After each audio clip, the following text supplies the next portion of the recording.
Man City. Today seem like a throwback to Man City of old. Routine win, Haaland scoring a few goals.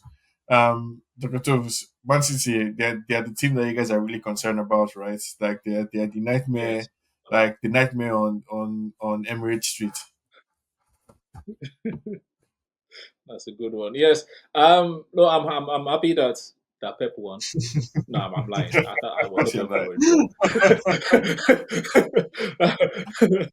Of I course was you're hoping for lying. a draw. I was hoping for a draw.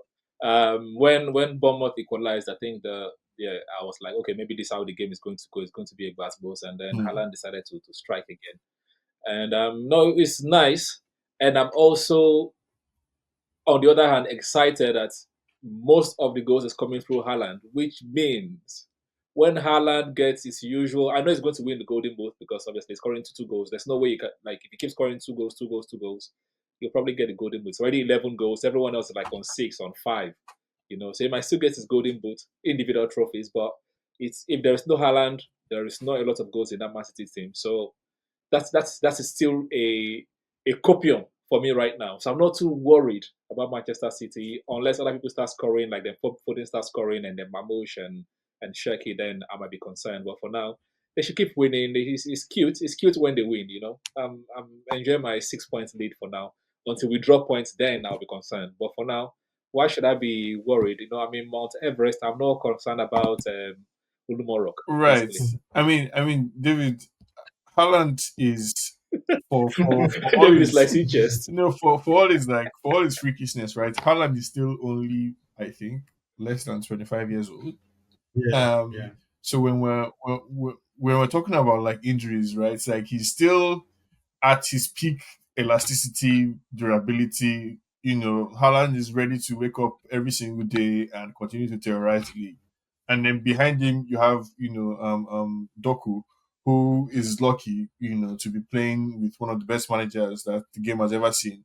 So whatever, like To be fair, Doka Yeah, did play well this Doka season. did play well this yeah, He's they play playing season. well well. this season. Whatever you thought of him as a player, now that he gets to learn from Pep and work with him, he's going to get the Sterling treatment. You're going to see at least 2 or 3 years of him maximum output, performing well under Pep.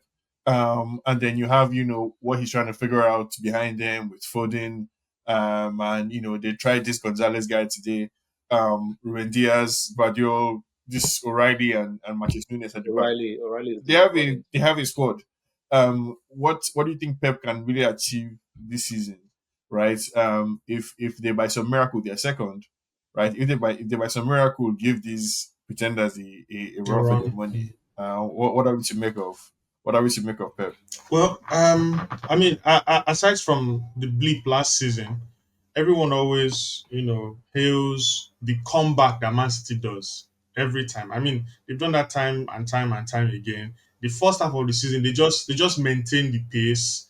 They chase whoever is leading. They are always behind you by maybe 4 or 5 points, and then from January, it's like a wrecking ball. They just come and Hmm. then smash. Yes, but we saw that not happening last season, right? So whatever, Well, technically, it's still yeah, he he, still had a he good still had a run good though. run towards the end of the Yeah, he season. They still had a still good finished run though. third. So, It was too Yeah, but late. it was too late. so Yeah. he's still So in there. quality has never been a Mm. problem for Pep and that Man City team.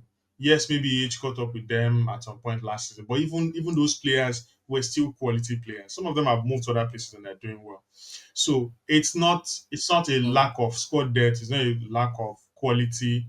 I think it's down to Pep himself, right? And his players playing like they lack initiative on the field. Yes, today was different.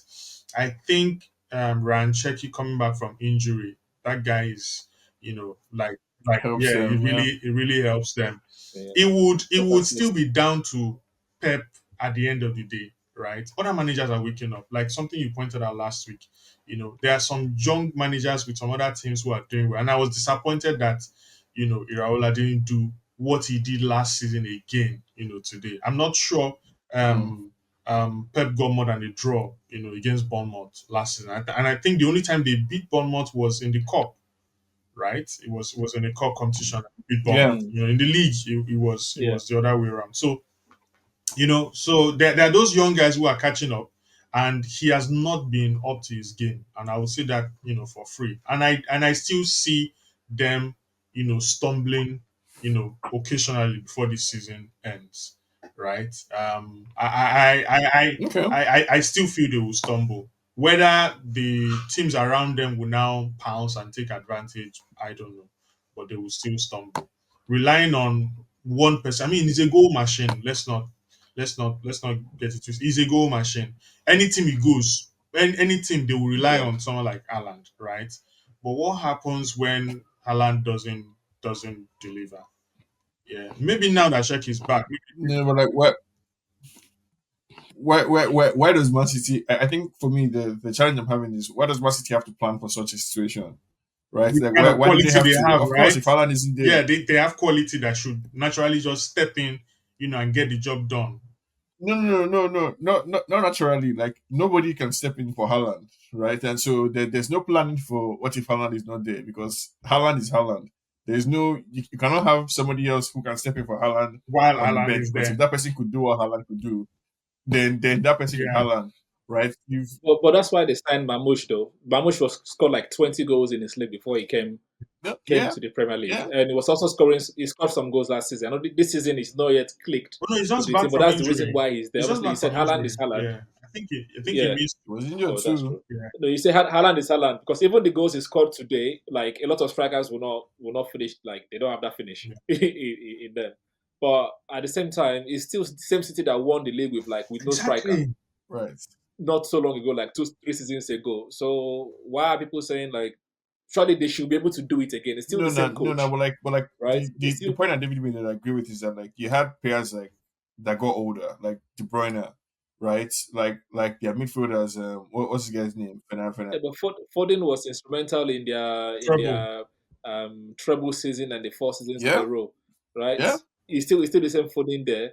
They have Savino now. They have Mamouche. They have No, Sheki. but Sheki is playing very very well. They have Foden was Minders. the icing on an already well Yeah. done cake, Foden wasn't right? the That cake was it was baked. Yeah, he wasn't the this thing.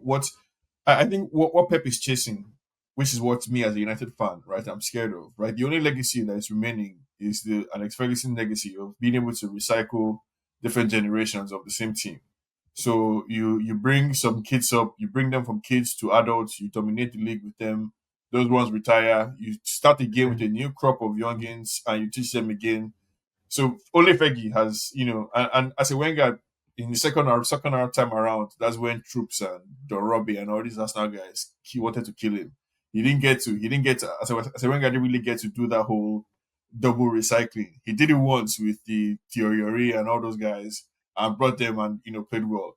And he was trying to do it again with Fabregas and Giroud, no Giroud, sorry, and that second crop of kids, the corruption of Emirates money and all that kind of stuff didn't allow him to survive.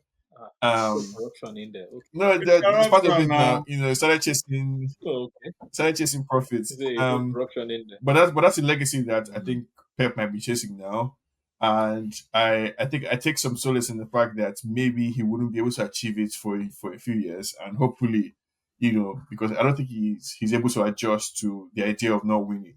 He's having like a hard time more than anybody else. So hopefully that Yes. catches up with him in a way that causes him to crash and burn. And so, he never gets to really build. Because if he does, I think, we just have to crown him. Like that's Fergie's Yeah. legacy there for the taking.